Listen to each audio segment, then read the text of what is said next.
rollover a 401k to a self-directed IRA. Hey everyone, Adam Bergman here, tax attorney and founder of IRA Financial, and welcome to another episode of AdBits. On today's episode, I'm going to be explaining how, if you have a 401k at a employer or a former employer, how you can actually move those funds over into a self-directed IRA to buy alternative assets like real estate or gold or cryptos or private placements, investment funds, almost anything you want. So let's start with the category of, we'll actually break down the category of 401k plan participants to current and former employers. So if you currently are employed and have a 401k at your current employer, there's something called a plan triggering event rule that will dictate if you will be able to roll over your funds to an IRA or a self-directed IRA. The triggering plan rules are as follows. If you're over the age of 59 and a half, okay, or you leave your job, you're terminated, you quit, over the age of 59 and a half, or your company cuts the plan, then you have what's called a plan triggering event, and then you have access to those funds where you can then take those funds and roll them over into a self-directed IRA. So yeah, if you're under 59 and a half, say you're 52, 58, 41, 31, you're still employed at your current employer, the plan is still in existence, and you're not quitting or hopefully not getting terminated anytime soon, you do not have a plan triggering event, and you will likely not be able to roll those funds into a self-directed IRA. Now, you may have other 401ks from other employers, former employers. Those are all available since you will have a plan triggering event. Or you may have an IRA or Roth IRA that you can roll over to a self-directed IRA. But if you want to use the funds in your current employer 401k to fund the self-directed IRA, it's not going to be possible because of the plan triggering event rules. So now what about former employer 401k funds? Well, as I just mentioned, if you have left a job for whatever reason, you're no longer employed, and you have a 401k from that former employer, you're free. It's your money. You can now roll those funds into a self-directed IRA. Why are these plan triggering event rules in there? Honestly, the government just doesn't trust us, and they want to basically lock up these funds and protect us from our own ability to spend. So yeah, IRAs don't have those types of lockups. You can take an IRA distribution anytime you want. If you're under 59 and a half, you just have to pay tax and a 10% penalty. If you're over 59 and a half, just tax. If it's a Roth, if it's open once you're over 59 and a half, and the Roth IRA has been open at least 5 years, it will all be tax-free. So those are the distinctions between current employer, where you need a plan triggering event, and former employer, where you have your plan triggering event, and thus you'd be able to roll those funds over tax-free to self-directed IRA.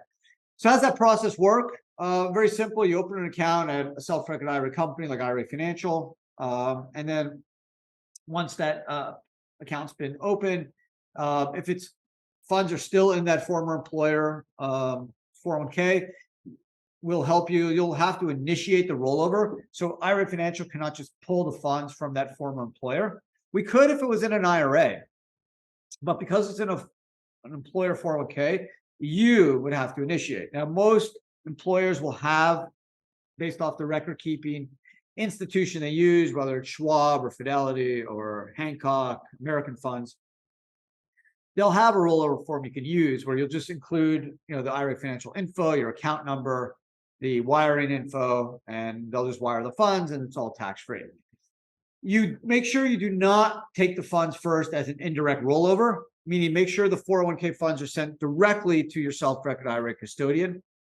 Why? Because if you take possession of those funds, number one, you have only 60 days to roll them back into a retirement account like an IRA. Number two, there's generally going to be a 20% withholding, and you may not be aware of that.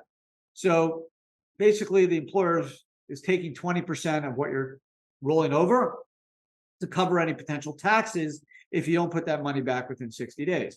But if you're planning on rolling into an IRA within 60 days, then why lose the 20%? Because now you actually have to make up those funds back, and it's super complicated. So my advice is, if you want to roll funds into a self-directed IRA from a former employer or a current employer if you're over the age of 59 and a half, then please do a direct rollover, not indirect. Move the money directly by check or wire. Do not take possession of those funds because that could trigger a 20% withholding.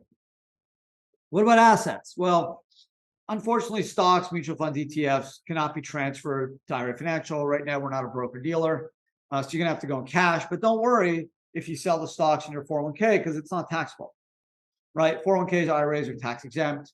So even if you have to sell the stock to go to cash, you can roll the cash over to IRA Financial to do alt investment.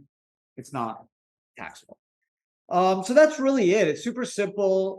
Most important things to remember is if you need a planned trigger event, if you're currently employed, basically over the age of 59 and a half. If it's a former employer, 401k, or an IRA or Roth, you're free to roll it over directly. If it's a 401k, do not do an indirect rollover, do direct. If it's an IRA or Roth, you can do indirect. You just have 60 days to put it back. There's no withholding for IRAs.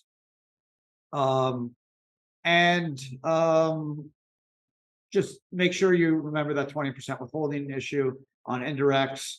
And otherwise, there's 500 billion plus these rollovers each year. So it's super, super common.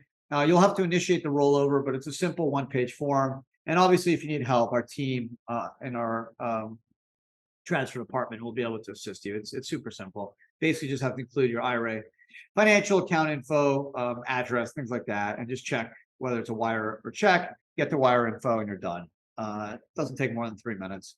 But if you need our help, no worries, we're here to help. So those are the ways that you will fund a self-directed IRA by way of a 401k rollover. That's it for today. That's it. Super. Hopefully you enjoyed it. Try to keep it short as possible. I know you guys are all busy with other stuff. And I know after 10 or so minutes of retirement, procedural rollover details, probably not going to keep you. So I get it. Try to keep it under 8 to 10 minutes. Just give you the info you need, hit you up with it. And you got what you need to move on. So thanks for hanging out today. I really appreciate it. I hope you guys enjoy the podcast. If you watch on YouTube, appreciate it. Don't forget to subscribe. And if you want to give it a like, that would always be much appreciated. Otherwise, ciao, have an amazing day and take care.